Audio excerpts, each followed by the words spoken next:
guys, this week's connection is with Komal.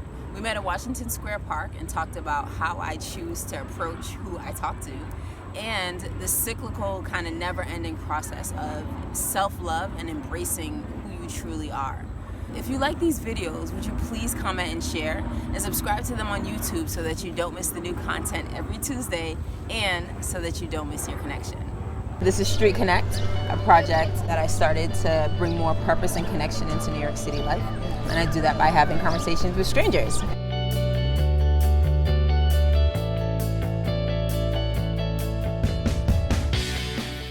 How has it been for you connecting with people who maybe don't identify the same as you, or maybe come from a different background? You might have like a pre-bias when you see them, but then you like are able to get beyond that.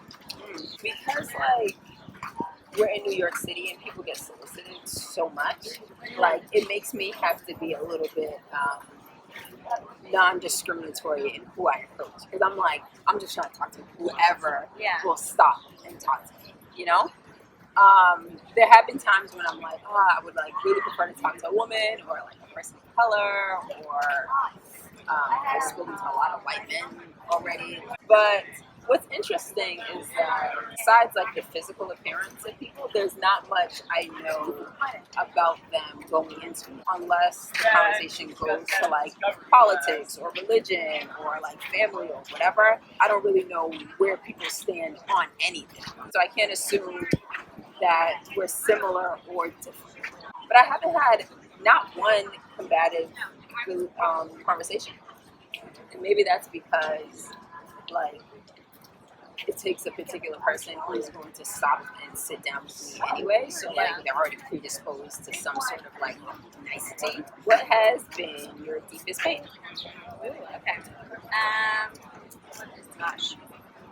I think my deepest pain has to be, I think internally is loving myself fully. And I think that's been the toughest. I think I spent a good amount of my life not loving myself the way other people loved me. And I always had a really good support system and a really strong community of people. But, they always say sometimes you feel the most lonely around those people. So I think just always going into a room and just comparing myself to other people all the time and just not feeling good enough, or even in like romantic relationships feeling like I don't deserve someone who's of this caliber, things like that. I think that's been the deepest pain, but I think luckily I've done a lot of work to kind of get here. So I do a lot of meditation and kind of trying to go deep within myself and kind of heal through some of the pain that I think inflicted upon myself, right? I think we always tend to blame other people for circumstances, but I think just understanding that, you can actually change this and transform yourself in a different way. So, yeah. I think it's been interesting because it's one of those things, and I was actually just talking to some friends this week, because you always feel like, oh, I'm moved on now. Like, I'm more confident, and I can do whatever I've set out to do. And then this past month, I've had to revisit all of that again. Not feeling as confident again, not feeling validated for the work that I'm doing, just kind of going through that same cycle. But luckily, I'm pretty reflective where I go, okay, what's really going on, right? Which is funny you say that because I'm going to meditation class tonight. So I'm like, okay, I need to go and like kind of just give space for myself to understand where this is stemming from again. So I think it's made me realize a lot about it's a cycle and it comes and goes. And I think in this lifetime, I'm here to kind of work through that pain and kind of persevere through that and come out strong from it. But definitely having those moments of feeling just not good enough or not loving myself. Someone once told me, they're like, you're kind to yourself, but you don't love yourself.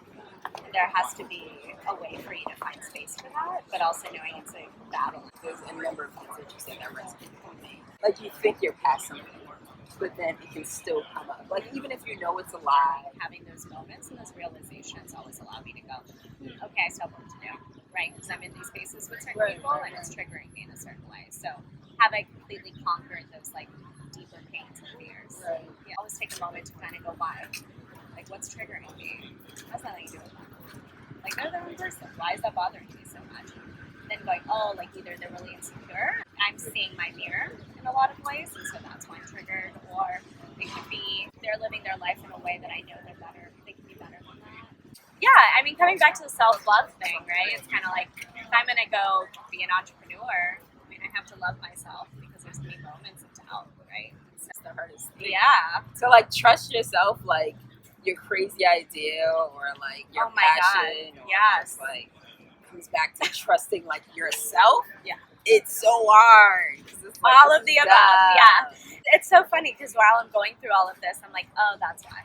You know, I'm like, oh, I'm like feeling like self-doubt again, but it's good. I'd rather have it now than like want to go do this thing, right? This big dream. So we'll see. It's dope.